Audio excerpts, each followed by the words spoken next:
Hello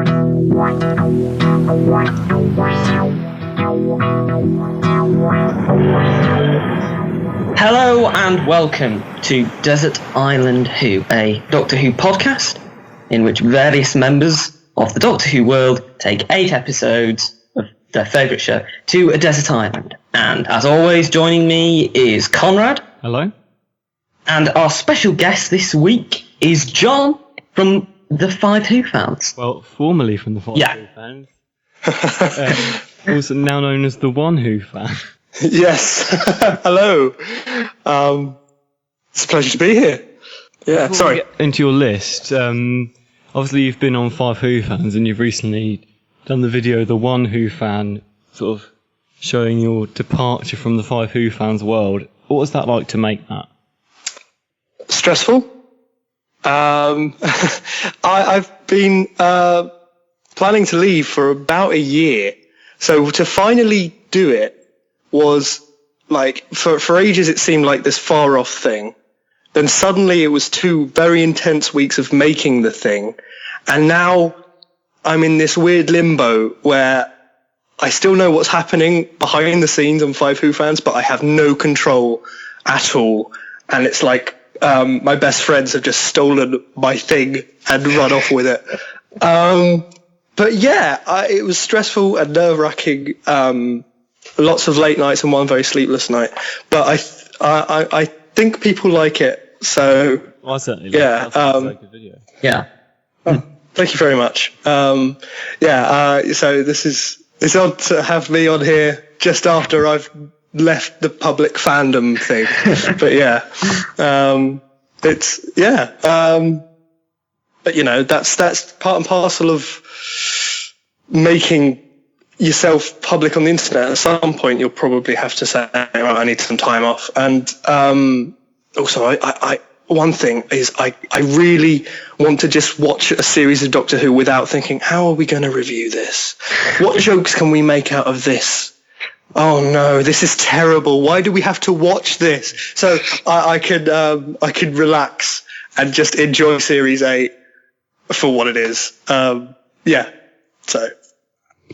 was it fun to regenerate into a female at the end? It was good doing it before the actual series did it. That was a weird day. That was the first thing I shot on it, I think. And me and Crystal just were suddenly it was that weird moment of going, goodbye, 5 Who fans.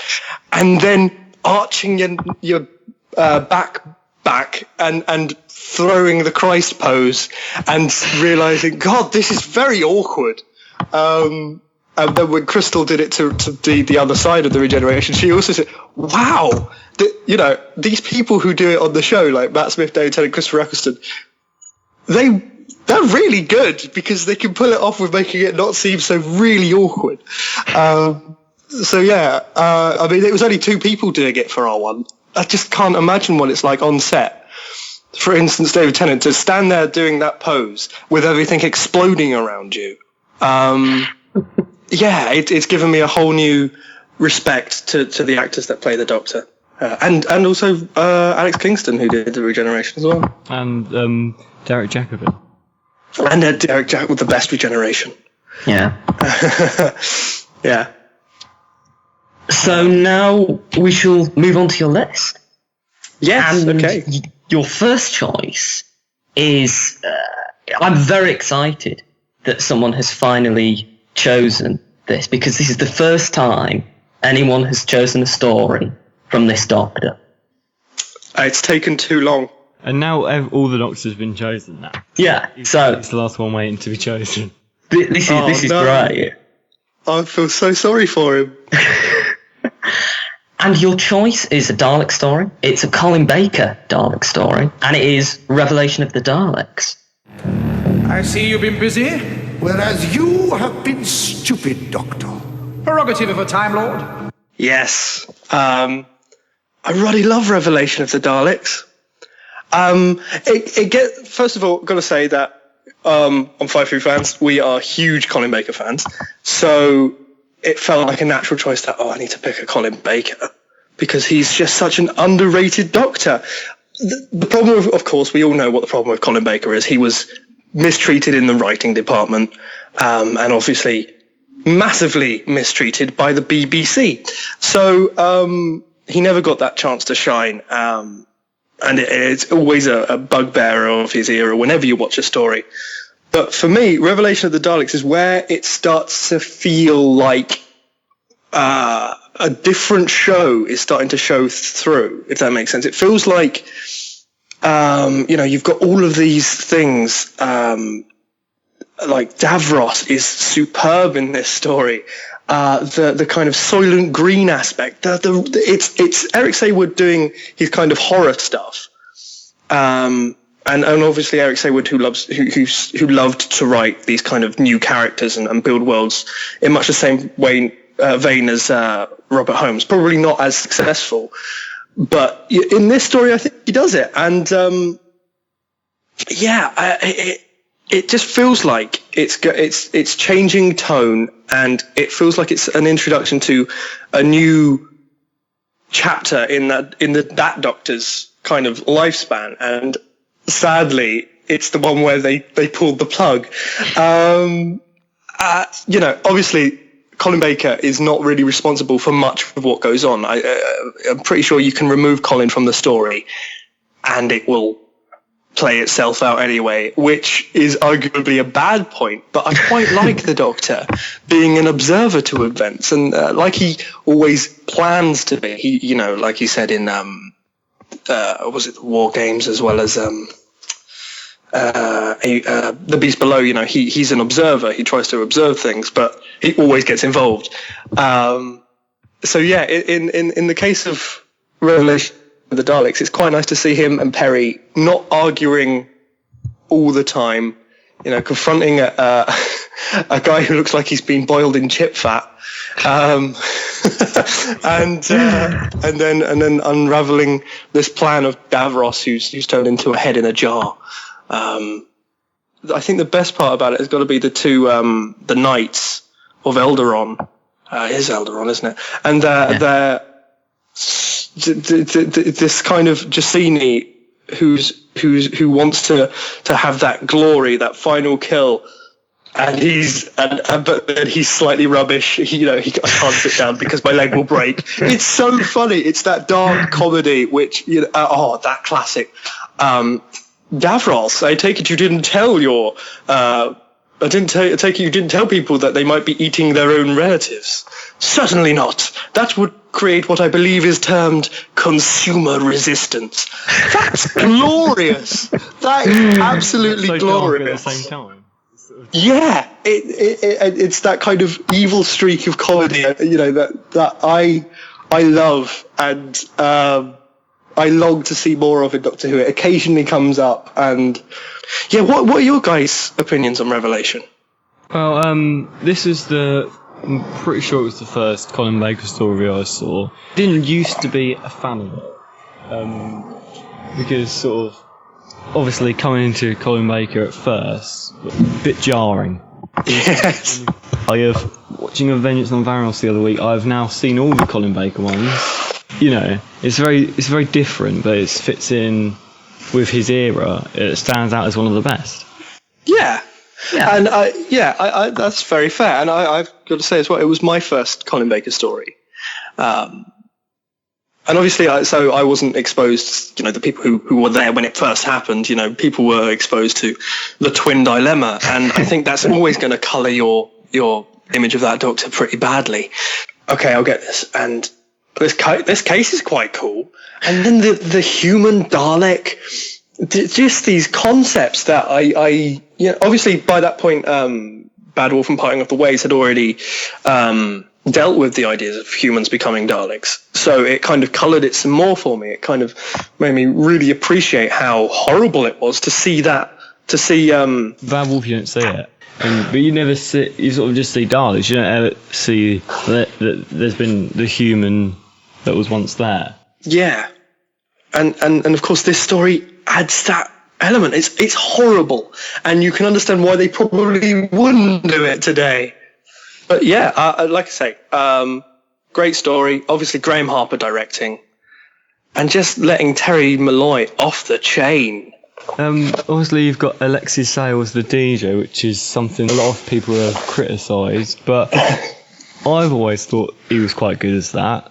To be fair, I also thought it was it was once again a grim idea of the DJ that talks to the dead. It's worse than hospital radio. The idea that you could be so happy-go-lucky and just so horribly crass to cryogenically frozen people is just outstanding as an idea. So yeah, I think for all of the errors as well of Eric Saywood in that era, that's Eric Saywood's last hurrah, in my opinion, because then everyone knows what happens in the following season.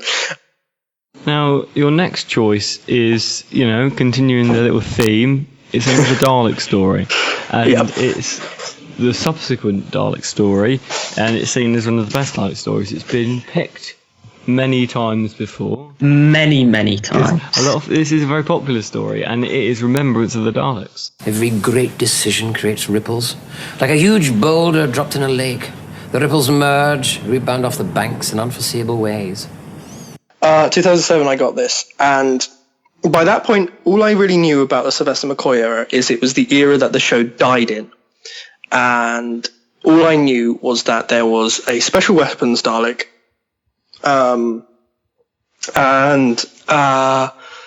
was really all I had in my head of what this would be about. I can't remember really what that documentary said about it either. And my what I was expecting was to see a story which would be slow, kind of not great. To be honest, it's what I expected to see was what I eventually got from Destiny of the Daleks.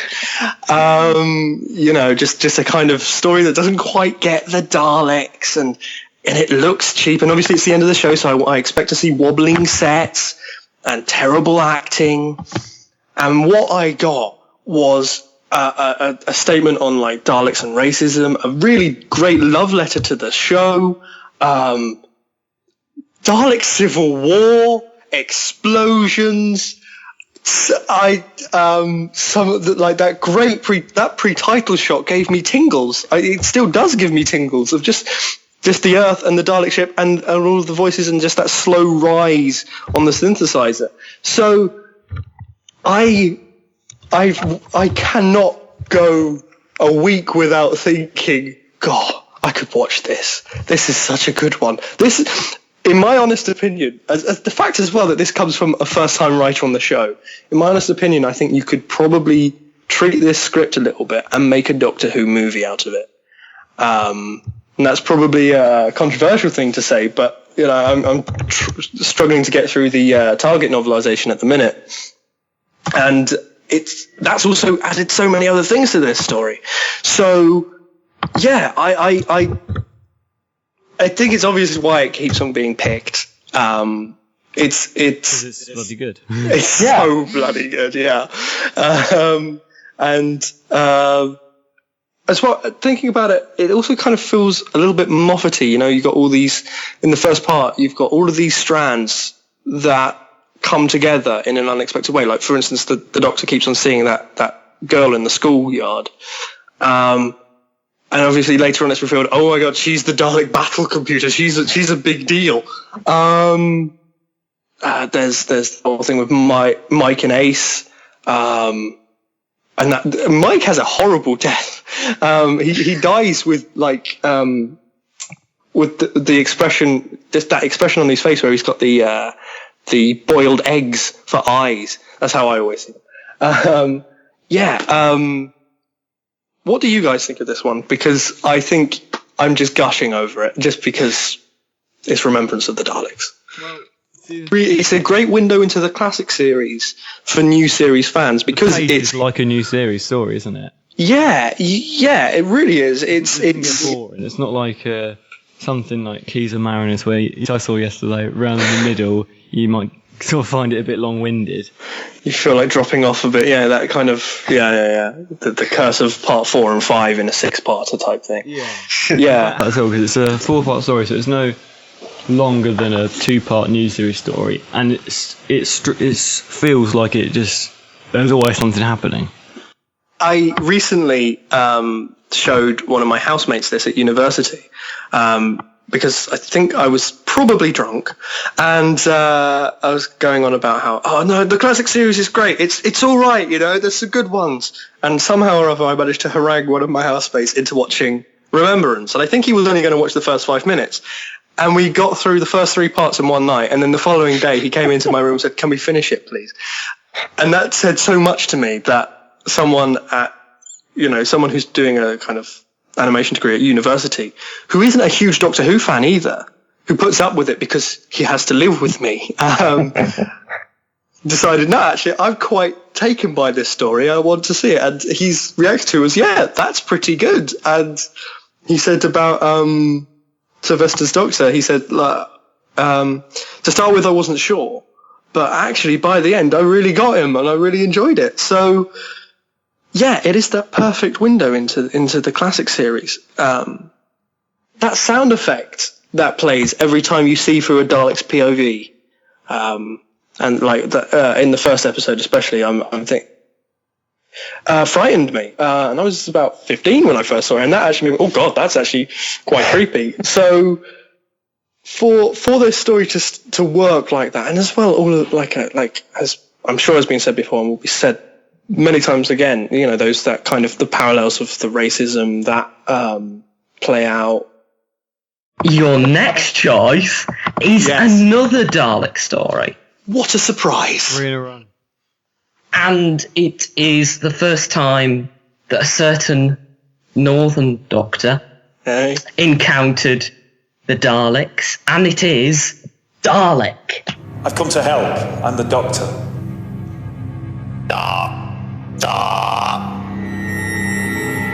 Impossible. I've got to colour Dalek with backstory, so once again, I apologise for my rambling. But Dalek, the reason why I wanted to watch Doctor Who is because of the Daleks. I remember as a kid, I'd seen the Peter Cushing movies on the television, and all I remember was at the age of 6 is running around the playground screaming "exterminate." All of the other kids didn't have a clue what I was doing, but the parents loved it. So, and now, of course, I understand what that is. The parents knew what I was doing. They were like, oh, wow, see, some kids do remember that show. But, and obviously all the other kids thought I was weird, and they continue to do so to this day. So that's kind of seared in my memory, is the fact that I remember what the Daleks were, but didn't know what Doctor Who was or anything. So when it was coming back, I remember reading the Radio Times special edition they did with it, and on the back cover they had all of the episode titles. And I remember going, episode 6, Dalek. I watched the first episode, and then I'll come back for the Dalek episode, so I know why the Daleks meant so much to me as a kid, because I've forgotten why they were meant to be scary and everything like that. So I wanted to know. So that was my plan. I was only going to watch one episode just to kind of colour my understanding of the show and then come back. I was hooked by the title sequence of Rose. So Rose was a big deal, but Dalek was the reason why I wanted to watch the show, and that's why it's on my list, is because not only is it a terrific story that reintroduces the Daleks, because obviously in that 16-year gap between Remembrance and Dalek, people began to remember them as just pepper pots, and they couldn't climb the stairs and all of this. So in that 16-year gap, they'd become a joke again, and so Dalek does that brilliant thing of just making you terrified of this unstoppable tank. Just one of them can destroy the planet. And so I got what I wanted. I found out why the Daleks are scary, but I also got my new favourite television show. Before Doctor Who, I was a huge Harry Potter fan, and it was very quickly replaced by this show. So yeah, that's really why Dalek's on the list, because of that it just reminds me of the time where that week leading up to episode 1 of going, I'm only going to watch this to find out what the Dalek is. And then coming out of it going, okay, this is the best show ever. Because, like, I used to go to my dad's one week and back to my mum's the next. And I used to watch something at my dad's and then go, I like that. The following week, I'll remember to watch it. And then I never did. I'd miss it. I'd forget that it was on, and that would be it. So I was expecting that to happen with Doctor Who, and I never missed an episode. So yeah, I have to say that that's so that's really why it's important. But of course, the great thing about this is Eccleston versus the Daleks. That's the other meat of the episode. But I agree with everything you said. There's nothing really that I can add. It's a very one of the classics of the new series. It's the blueprint of how to write good Daleks. Yes, I agree with that. It's also sort of become the blueprint for how to introduce a monster. But whenever you do it with another monster, Ice Warriors, it comes across as it doesn't quite work. I always feel like Cold War was just this again, but with Ice Warrior in Submarine, it doesn't quite work. I don't know what it was. I mean, it's weird as well to think that when we first watched this, when it first came out, 2005, it was set in the future. It's now set in the past. That is weird to think that, yeah. When the Dalek analyzes the entire internet, you just think he'll be watching Gangnam Style and God knows what. I'd never thought of that. Wow, yeah. Also, I don't know why Bruno Langley. There should have been obviously they didn't know, but it would have been quite funny if he'd just said, "So Rose, what are you doing here? Why aren't you enjoying the Olympic ceremony in London?" Wink.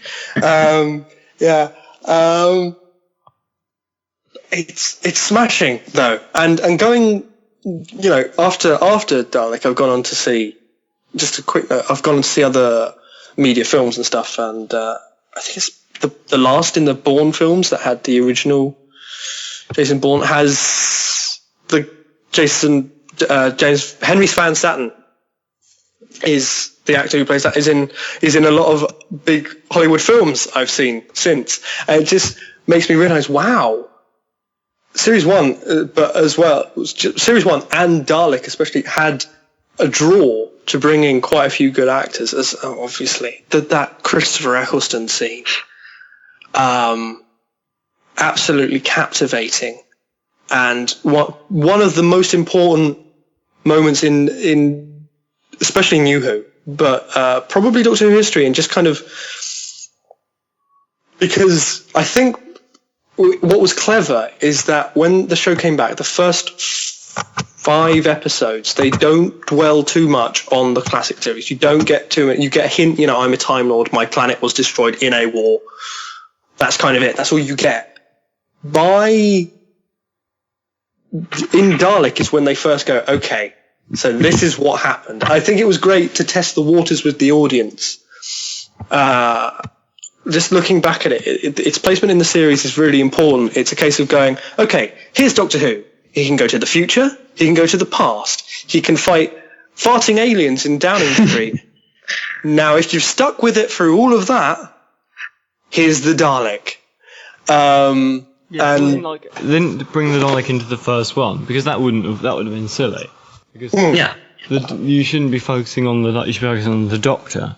Absolutely. Your next choice isn't a Dalek story, but it does have a Dalek in it. So. The theme continue. It is Waters of Mars. It can't be stopped. Don't die with us. No, because someone told me just recently. They said I was going to die. They said he will knock 4 times, and I think I know what that means, and it doesn't mean right here, right now. Because I don't hear anyone knocking, do you? I really think the Waters of Mars might be a bit of an underrated one.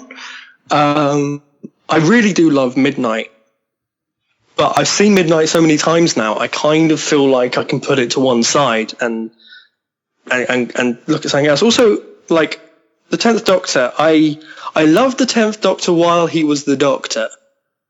But very quickly afterwards, I realised I'm not too keen on the 10th Doctor. Yeah, I'm the same. It's weird. I think it was just a case of getting really infatuated with the fact that this show is really popular and it's because of this man. I suppose whoever's the Doctor, you're going to enjoy them to an extent. While they're the Doctor. While they're the Doctor, because it's the Doctor Who, it's your show, you know. Yeah. Some good stories, but he's a very different... He's more of a human... Human-y. Yeah, he is like a human, nerdy sort of hero rather than an actual alien. He doesn't feel like an alien. Yeah. No, he doesn't. He does feel like a human, and that's probably why this episode's on here, is because it's one way he does feel alien. You're right. Yeah, he comes across as this kind. Once again, it's that thing of him being an observer, and he can't do anything about it. And obviously, I could have picked Pfizer Pompeii, but that one being only 45 minutes, and also a kind of event from the past we all know about. It doesn't have, for some reason, that doesn't have the same impact as this does. I think the whole thing of being brave enough to say there's an event in the future that is fixed time, and getting that event to work in the audience's mind as well, and then going through the process of seeing it all go wrong, and the zombies, the water zombies. It was hyped up. I remember it being hyped up as the scariest Doctor Who. It wasn't. Yeah, it probably wasn't the scariest Doctor Who. I think there's chilling things in Doctor Who, and I think this one probably isn't that. But it is horrible to watch, actually, at some points, because of the fate of some of those people on that base. It's got a great kind of 60s feel to it. It kind of feels like it's in a similar vein like the moon base. You know, you've got this multicultural team of experts on a distant planet, and if stuff goes wrong there, they're doomed. And you know, that's always the kind of basis of a good horror plot, I suppose, is a group of people brought together by circumstance, trapped, and there's no kind of escape. And so you get to feel all of these characters. I really believe in every single one of those characters on that base. And to see them one by one just taken away, they're taken away in the way that I feel like you want to have the Cybermen work, which is the case of there's this person you know and love, and then when they come back, there's nothing left of them. That they've been upgraded, and they've not technically been upgraded, they've just been hollowed out and replaced with water. It still has that effect, and maybe it's just because you've got that human face still. So yeah, that's horrible. And the Doctor and Adelaide, that from the moment where it goes into slow motion and he turns to leave, and there's just the water pouring down the set, that is captivating. And I've probably said that a load of times already, and heart-wrenching when it gets to that scene in the pressurizing pod, depressurizing room. I've forgotten what it's called. And because David Tennant is firing on all cylinders there, giving it a great performance. And I've forgotten her name, but who plays Adelaide? She's really good in that scene as well. Lindsay Duncan, she's fantastic there. And that scene I could just watch 100 times over, because I think that's, even though, you know, it's not like it's not, I mean, it's explicitly stated what's happening as well, and that's what's great. It's not the Doctor kind of dodging the subject. He just turns around and says, "You are going to die here, and there's nothing I can do," and it's just great, and horrible, and and relenting. And then, of course, you get the Time Lord victorious, which I remember someone saying to me that they thought it was over the top and a bit silly.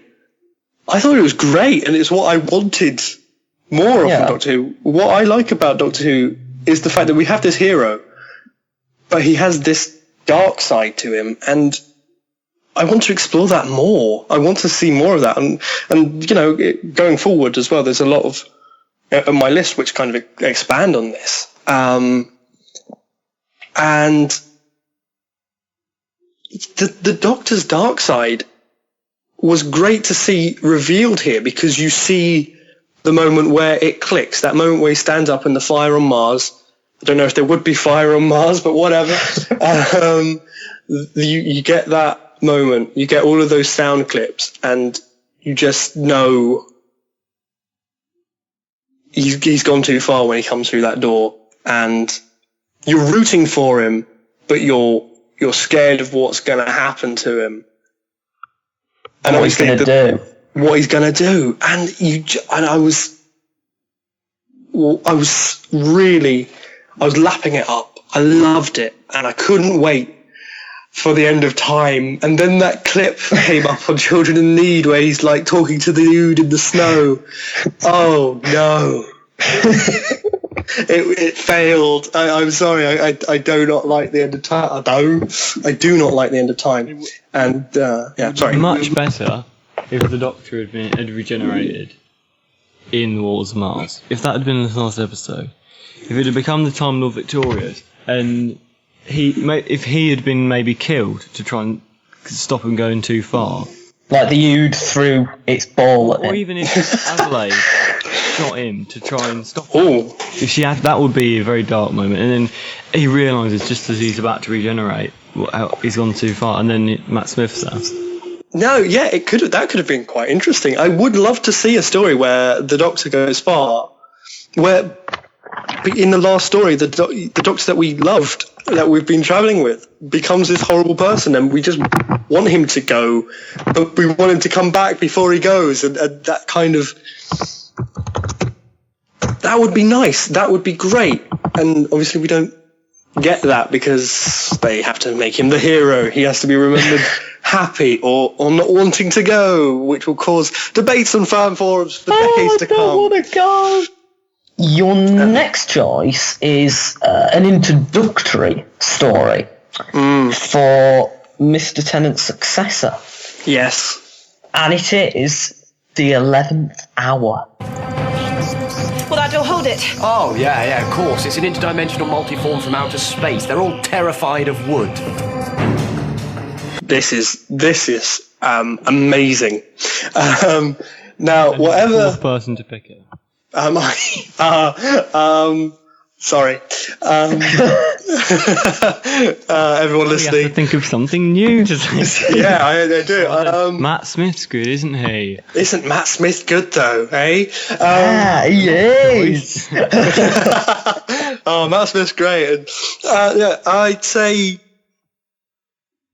what's interesting about Matt Smith is I spent a long time after finding out who was the Doctor going, I don't know, will he work? Humming and harming that I think we all did, which was, I don't know him.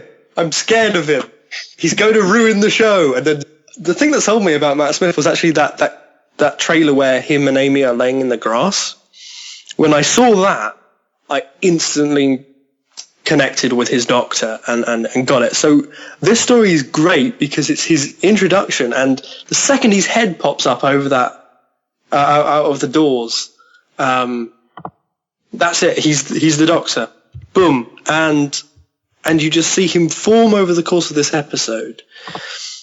And obviously Matt Smith, absolutely amazing actor. And I feel really sad that he's gone. I'm going to miss him. But then again, maybe it's good that he went before he wasn't going to be missed, if that makes sense. Yeah. Tennant probably stayed a year too long. I'm glad that Smith stayed a year too short in the end. And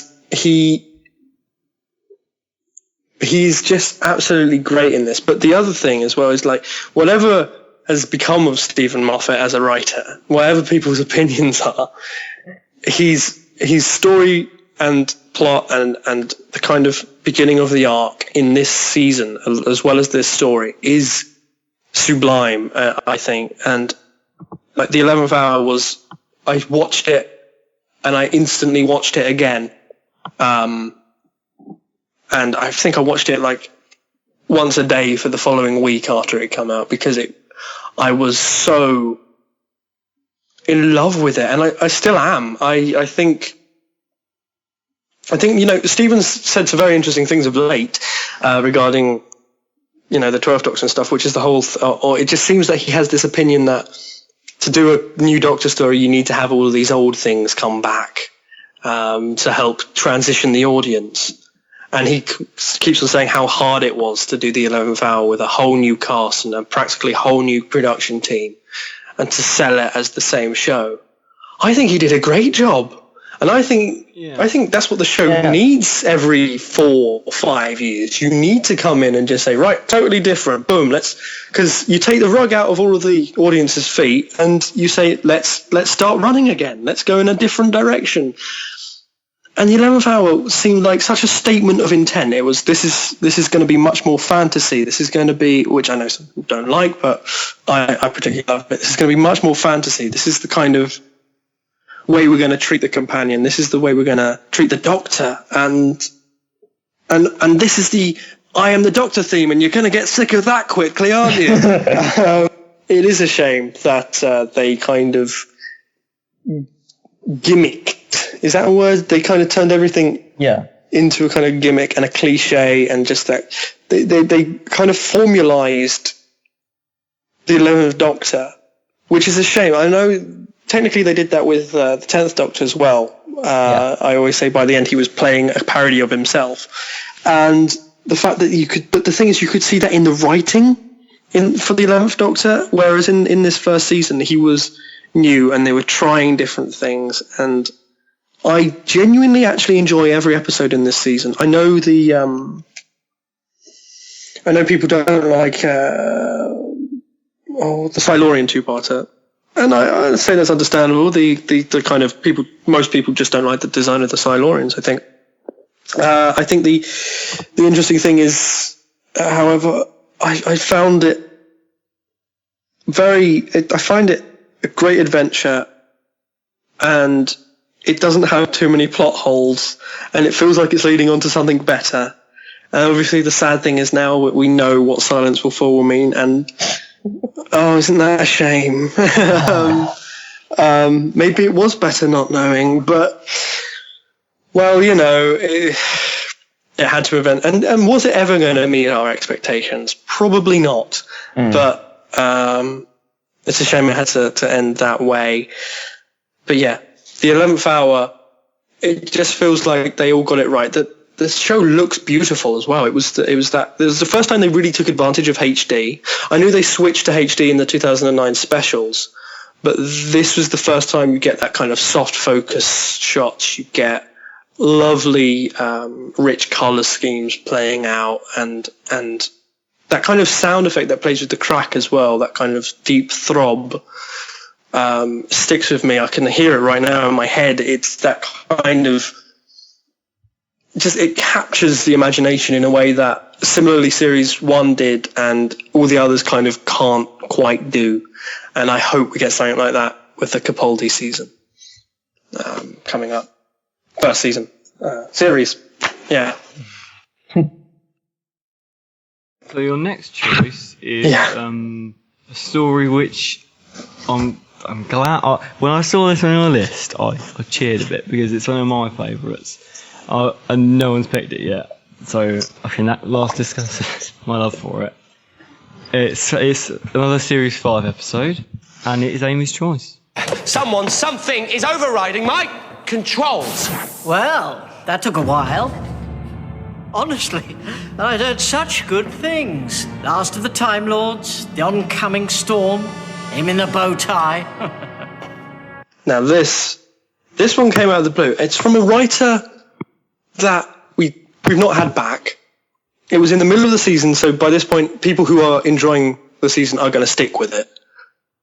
in much the same way Dalek was placed. And it's a great kind of character piece, not only for what we were talking about earlier, which is the dark side of the Doctor, which is superbly played by Toby Jones. And it was a twist that I didn't actually see coming. But then when you watch it back, you can see it. He's wearing a tweed jacket. He's wearing everything the Doctor wears in a parody type way. And it's rich with that kind of subtext. Sure, maybe the kind of two worlds thing is. I really like the sun burning cold. I'm not overly keen on old people being possessed by snake creatures, although that's also quite scary. So it's the worst zombie imaginable, because they're really, really slow. They have Zimmer frames. But this story just was great because, as well, Simon Knight, that's who wrote it, isn't it? Simon Knight. He did a great job at making you. I really believed that it was, to start with, it was Amy and Rory from the future after the Doctor had travelled with them, and I felt like this was a perfect continuation of their life. And it's great that the story kind of says, well, this is kind of a rubbish future. This is the one where she's still longing to be with the Doctor and Rory's not kind of taken seriously. And then throughout that story, Amy makes that choice that, no, actually, I am going to stick with Rory and I'm going to leave the Doctor in the cold. Literally, she doesn't give the Doctor a blanket, does she? No. It's got great imagery. Fantastic performance from Smith and Toby Jones, and also it's the first time I actually really liked Amy and Rory. It was the first time I kind of got them to as well, and it's lovely. I can't say much analytically about it because I just really fell in love with it. And found it, for a time, it was my favourite episode of the whole of New Who. So it was really just nice and important to the whole plot. Once again, Series 5 felt like Series 1 in the fact that the writer, Moffat this time, had spent a few years figuring out the story arc of this one season and figuring out how to build it and how to just introduce elements and how to treat the characters at certain points, so it all kind of worked. And yes, this is the first time Rory starts dying, but it worked. That was lovely. It's not a cliche. That was at this point. yeah. No. And Amy's reaction to that is great, and the fact that the Doctor doesn't do anything to stop her. After she says, "What's the point of you?"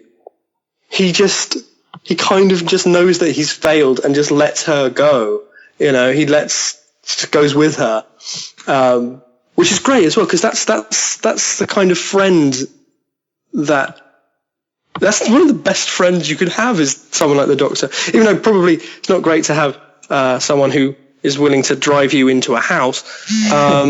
It worked so well in that story, and you felt it, and the hatred that Toby Jones seemed to keep flashing towards Smith, the tawdry quirks, the intergalactic wag, was a great line. It's so dry, and yes, I've heard some people say, "Oh, maybe he's the Valeyard." Well, it would work, because now we know that it would be in between the Doctor's 12th and final incarnation. Now we know Matt Smith is the last one, yeah.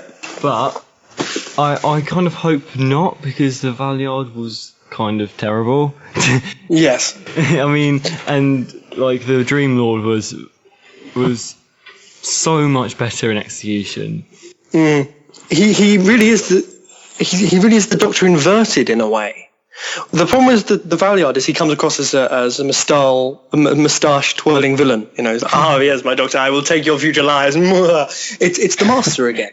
The Dream Lord is literally his dark side of just being like, well, his dry sense of humour, that kind of sensibility that everything around, he's better than everything around him, and yeah, he's the shadows in all of us that when you can glue them all together is great. And there's that great line about, the darkness in you, pair, it would have starved in seconds. I picked my friends wisely. Is kind of a telling line that the Doctor knows how dark he is inside, and I think that's something that Smith always kind of talked about, is the fact that he's always running away from his darkness, because if he stops to look at it, he'd hang himself, is what Smith said. And I really kind of agree with that in a way, and I think this story kind of shows that. And I kind of wish they had another episode with the Dream Lord, but then again, I kind of don't. I don't know if it would kind of lessen the impact. The thing about the Dream Lord's sort of dry humour and thinks he's better than everyone around him, as I thought, it's a bit like the Sixth Doctor, isn't he? Yeah, absolutely. He is the amalgamation of everyone as well, and I think that's what's class. The fact that Toby Jones is actually a terrific actor, so bagging him for it was perfect casting. And yeah, he was. What I also quite like, I don't know if it was on purpose or just the fact that Tony Jones is quite a short actor. He's shorter than Matt Smith, so it still kind of indicates that there's still a lot of good in the Doctor. All of the darkness of the Doctor would still be a short person. And this just kind of feels like a peak to me. It feels like that moment in the middle of just like, oh, wow, this is just on a whole new level of Who for me. This is what the show wants to do, where it should keep going. Sadly, it got a bit distracted by River Song, of all people. I will be singing its praises for hours, I can tell you, and I'll watch it a lot of times on a desert island. Speaking of River Song, your next choice. Hey, I was waiting for one of these classic segues. Does feature her, and it is the Series 5 finale. The Pandorica opens / very important that, the Big Bang. Hello, Stonehenge! Who takes the Pandorica takes the universe. But bad news, everyone! 'Cause guess who? Ha! Yes. Hello, Stonehenge. So part one, I was so hyped because I was expecting the Pandorica to have a monster in it. I feel like this is important because the whole series you'd be hearing about the silence will fall, and then in the Pandorica as well, you get that bit where the voice speaks, silence will fall, and you're really behind this idea that the Pandorica has a goblin or creature, and that's one of Moffat's strengths when he writes well, is that he can misdirect you, and when he reveals what his misdirection was, you go, oh! And this episode does that. I spent the whole series dreading or looking forward to what's going to be in the Pandorica. I don't know if anyone else felt this, but I just thought there was going to be a creature in there. And in my head, ironically enough, I thought it was going to be a tall alien with a kind of featureless face, but all it had was a mouth that was the shape of the crack in the wall. For some reason, in my head, I'd created that monster. The following year, we get the silence, which is sort of that. So I'm kind of, but that's what I thought we were going to get. So when it opens and it's empty and it was a trap for the Doctor, I was blown away by how ballsy that was to me. It was like, wow, that's totally not what I expected, but not an anticlimax, which kind of, to me, sums up this whole finale, actually. So, that happens. The Doctor's pleading for his life. Amy dies. Rory's a plastic centurion. When every monster turns up, what else are you going to do but go, okay, this is serious? And it's a shame that it didn't continue down that route in the following seasons. It was kind of diminished when, in Time of the Doctor, they had every monster show up to try and, capture that. From doing something. It was basically the Pandorica opens the Big Bang, but less effective. A lot worse, yeah. Yeah. I think Moffat's series finales have. I think both Moffat and Russell Davis had a really good first series finale that worked so well, and then each subsequent one they've tried to better it, but they've gone over the top, more and more over the top. Even with Time of the Doctor, which is sort of like an anti-series finale, because it's sort of quieter on the planet. But even that, it's still got every monster ever. The Doctor's aging; he's going to regenerate. It's sort of I think every time it's tried to be more and more epic, but it's been less and less effective. Absolutely. And it's another Dalek one. Yes, the story. Yeah, the Daleks do feature. It was the first time Moffat wrote them as well. What they did with the Pandora Programs, the Big Bang, was great. That speech is once again fantastic. Matt delivers it, knocks it out of the stratosphere, and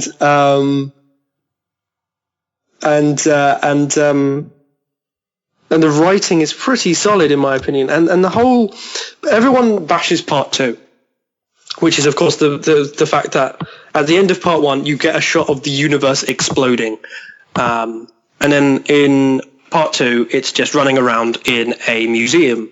And yeah, I can understand why you'd have problems with shenanigans in a museum. I think when I first watched it I felt kind of a bit odd that this was what was happening and it wasn't concluding the story arc. However, once you get over that initial kind of, okay, this is different, you start to look at it from the character arc point of view, which is, I feel like, quite important. And the thing is with Stephen, as he's proved multiple times since, he's quite a good writer when it comes to stories. He doesn't do characters very well. Clara. And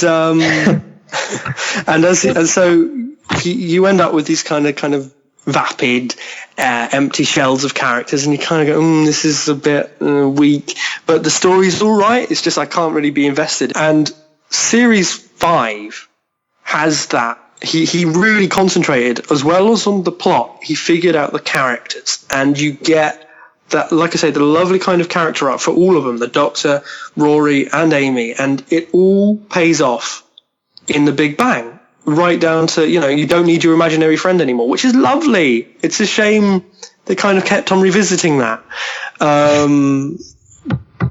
But what do you do if the companion is then going to stick around for another 2.5 years?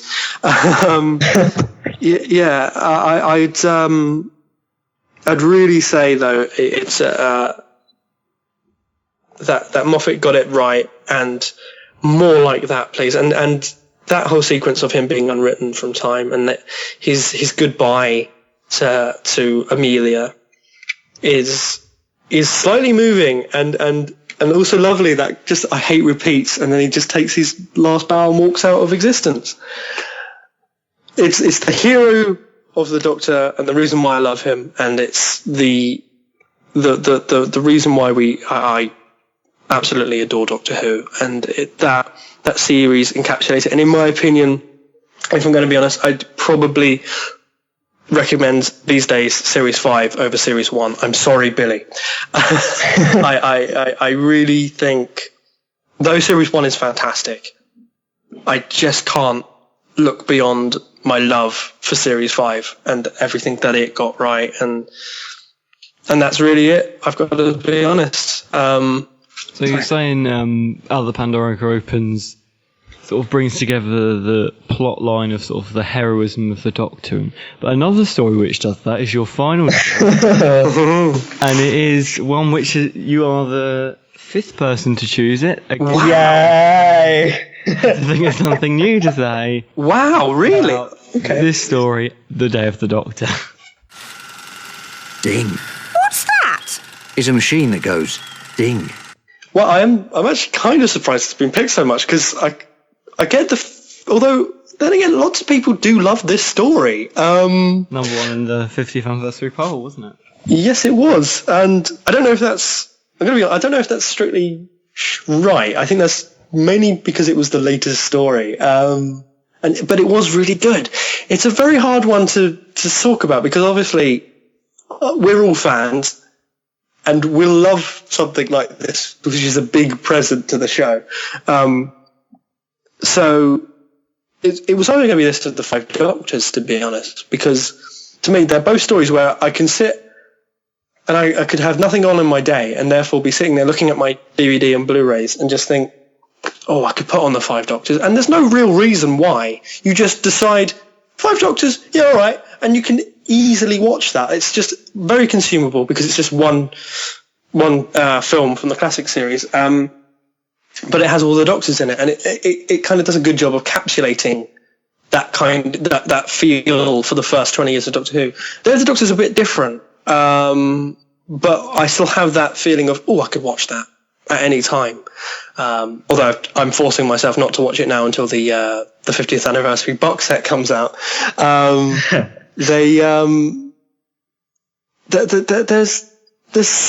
thing is about it is maybe it shouldn't have toyed with the Time War, and maybe we shouldn't have had a John Hurt incarnation. Well, the thing is, I don't have a problem with John Hurt's Doctor. In the end, I actually do love the War Doctor, and I think he's great. And I'm happy. It's interesting. Moffat did botch continuity, or fudged it, but it still works. And, you know, for all of the issues that it's caused now with the life cycle and everything, it's not the fault of John Hurt, and it's not really the fault of the War Doctor, because actually it's a great incarnation, and I'd love to know more. I don't think he's as dark as he's made out to be. In Day of the Doctor, he seems a bit more flippant than I'd expected. But John Hurt's great, isn't he? He really did a great job at pulling off the Doctor. For someone who says, "Oh, I didn't understand a word of it," well, he did a good job. I genuinely do love Hurt's Doctor, and I'm intrigued to see in future multi-Doctor specials, because they will happen. I'm intrigued to see how he'll be included to the mix. But see, it's interesting. I'm being quite down on it, but I do love the 50th anniversary, and the experience of watching it as well was great. We went to the cinema to watch Doctor Who in 3D. I don't know about you two, but no, it is great, and even if you go to the cinema alone, you won't be alone whilst you're in there. If it sells out the same way that Day of the Doctor did, it was what was great as well. It was me, Billy, and some of the other Five Who fans. We went to see it at my local cinema, and we got there so early that we ended up being the first into the theatre. So we got the first seats. We got the best seats to see the 50th. I'm so glad of that. I was one of the first people I legged it into the screening. That's a memory I'll take with me. I'll be telling my grandkids that. I was the first into the cinema to see the Day of the Doctor.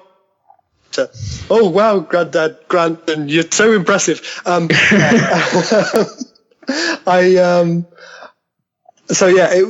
So that kind of experience is great, and what was great about it was being around people who all get it as well, and children and grown-ups who just are all there for the love of the show, and therefore they'll all get the jokes, and you'll be part of that community if you see it in the cinema.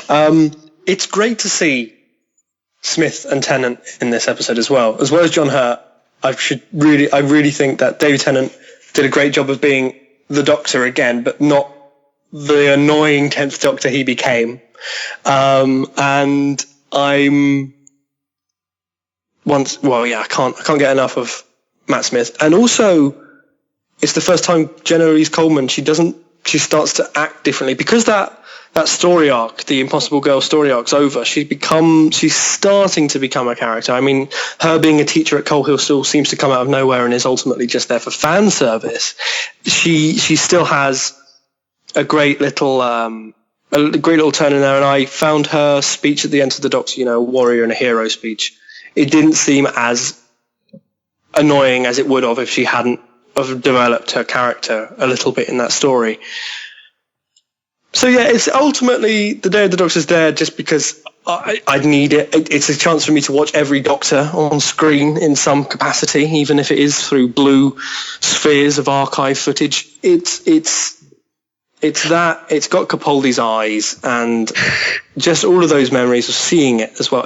I think part of the reason I'm taking it is the nostalgia of the experience of seeing it, and yeah, it's a classic in my book. Even if it's not great, it's a classic. And obviously the issues it's caused with the Time War and the Doctor's continuity bug me no end. But I can't not love it. Yeah. It's impossible not to. No, you're right. Yeah, absolutely. And speaking of a book, your reading choice is an 11th Doctor novel, which reintroduces a classic monster, and it is The Silent Stars Go By. Yeah, I'm nearly finished at the moment, and I can't not finish it, which is why I'm taking it. You're the second to take a book who's not finished it yet. That's great. It's a really nice book. The 11th Doctor and Amy and Rory come off quite well in this as well. They're quite well characterized. And the Irish Warriors are really well treated in this. Earlier I mentioned Cold War. It's an all right story, and it does an all right job of reintroducing them into the show. But what's nice is that this doesn't contradict it. This could still have happened off screen, and I like it. I really do enjoy this book. I'm not a heavy reader, mainly because I'm dyslexic and whatnot. So I mainly listen to books, but I'm really enjoying this one. It's a bit of a tome. And also they just re-released it, didn't they? As part of the 50th anniversary books. Yeah. And yeah, the Ice Warriors have got some really cool little bits. There's a nice, it's got kind of Douglas Adams-esque bit to it. It's not his kind of comedy or anything, but there's the kind of way he thinks about situations in the universe which have been placed in here. I mean, no, I would really recommend Silent Stars Go By. I've thoroughly enjoyed it so far, and there's just some really nice moments, and it kind of takes me back to the kind of 2011, 2010 feel of Matt Smith's run, of just this kind of idea of the Doctor and his married friends having adventures, and Rory being a bumbling idiot but still lovable and ultimately a hero. What those two mean to each other, which sometimes didn't quite work in the series, gets played off quite well in one scene in particular in this book. So yeah, I recommend it as a read. It's actually really good. The Ice Warriors are very well treated, and yeah, it's good. I recommend it. Sorry, because like I said, I would have taken something like if I was packing to get lost on an island, I would go out and buy the Writer's Tale, because I've not read that yet. But I feel like I have to explain why I'm picking something. So yeah, I'd definitely Silent Stars Go By. And also with stuff like Game of Thrones and that kind of imagery that's around at the moment, it kind of feels quite, it just kind of feels like it could be made as a story now as well. And that's kind of what I like about it as well, is you can really picture it working as an episode of Doctor Who. Some novels you kind of get and you go, I'm not too sure, but this is really good. And love it, really. I'm really, really enjoying it. So yeah, that's my book. Now your other choice, you've chosen something which might be a bit controversial, but it's definitely known that some of the Five Who fans would agree with it. And it is your Blue Paradigm Dalek, which I believe is the strategist Dalek. Yes, he is, yeah. He is, like I know him. Yeah. Well, those listeners out there who might have probably not seen Five Who fans, let's be fair, would not know that we did a video talking about why we actually do like the Paradigm Daleks. And first of all, I've got to say my favourite colour is blue as well, hence why he's blue. I called it a he again. And I genuinely like the Paradigm Daleks. I don't think there's much use to having one on a desert island, but it would always be that kind of reminder of this design, which it will kind of annoy me in a way. It's a design that's being swept aside, and they're kind of reverting back to the Time War Daleks. Now, I understand why people like the Time War Daleks, and I understand that they do look more like battle tanks, but I kind of feel like it is time for a new Dalek design in a sense, and I genuinely like the Paradigm Daleks. And my biggest grief is that they didn't get a good enough story to sell them to the audience. This is the problem with Victory of the Daleks. If it was a two-parter, part 2, you could have had those Paradigm Daleks doing loads of cool things to sell. They didn't have an equivalent of Dalek. Obviously, you don't want another Dalek, but you want something that sells them and makes you go, okay, these new Daleks, ooh, that's scary. Problems that they also had is that they were coloured in primary colours. Even though I like blue, you know, they did a much better job in Asylum, where they gave them a more a chromy, deeper colour. Yeah, metallic colours, yeah. And so they look great in deep red. And it looks a bit gimmicky to sort of the outside observer or even fans. Yeah. You know, I don't really mind them, because wasn't the red one supposed to be sort of the drone? It was going to be... I have all of them. The mass drone. I know, but I even have 2 of the drone ones, which is something you never saw on TV. But, because, you know, you never saw the drone Daleks attacking lots of red ones, which is what was the plan. Yeah. And, you know, the other ones would just be elite sort of Daleks. You know, would be 1 or 2 blue ones, a couple of orange ones. You wouldn't have seen them as much as the red ones and the white one. But, and especially with the Eternal Dalek, you've not... Yeah. It's supposed to be a mystery, or what could it be? But we don't know. We will never know. Open for all of 20 seconds, and we'll never know. And it's never spoken either. We don't know what it sounds like. No, I do feel like it would be nice for them to have a crack of the whip. That's the bit that gets me annoyed. And like you say, I want to know what the Eternal Dalek does, and what does. I want to see more, and I get the feeling that we might not even see one in this series now. I think they have genuinely been swept aside. I don't think they're in the trailer, Dalek episode. I don't think they're in that. In the trailer, they were all bronze Daleks. Yeah. I'm a bit sick of bronze Daleks, even if they just repainted them. I think the problem is as well with Victory, they weren't very well directed. Because they got them to just come out of the machine and then they just lined up. And then they were ripe for internet tagging and to be turned into memes and to be compared to Power Rangers and stuff. Because they're sitting there in a line of colours. They're just standing there. They're not even doing Dalek things. And no wonder why no one likes them. They were not given that crack of the whip, like I say. And, you know, if you wanted to do that properly, you'd have them come out and then they'd all just start going off into different areas. I don't like the set, to be honest. It worked all right for the Time War Daleks, but when they come out, they're just so high. It looks like it was a cigar factory or something, wasn't it? Yeah, it was. Yeah, which is bizarre. Yeah, I do think it was partly the director's fault. I don't think he's worked on Doctor Who again, because when you watch that episode, they look weird because of the way they're framed. There's some shots where the bottom and the top is all in the shot, just in frame, and that looks clumsy, and therefore they come across as clumsy, and you just don't feel their true kind of presence. The first time I genuinely thought, okay, I quite like this now, was when I went to the Doctor Who experience, and they have that lineup of Daleks towards the end, and just going through it, you're looking at them, and they're getting taller, and then suddenly that yellow one's just towering over you, and I was like, okay, now I understand what they were going for.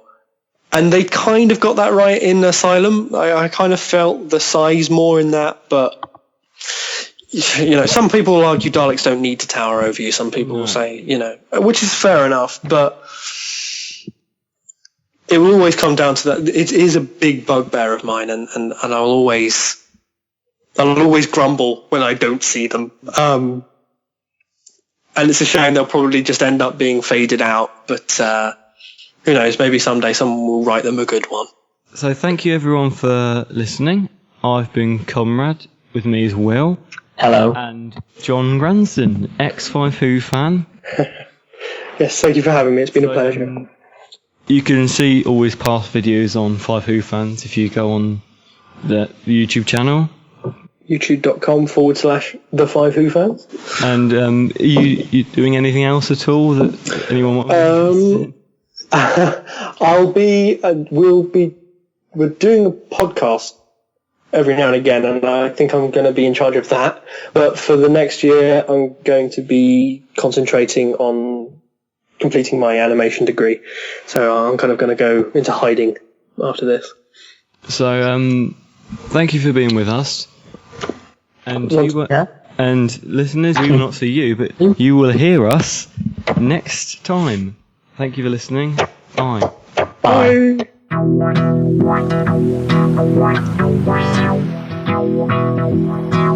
Bye.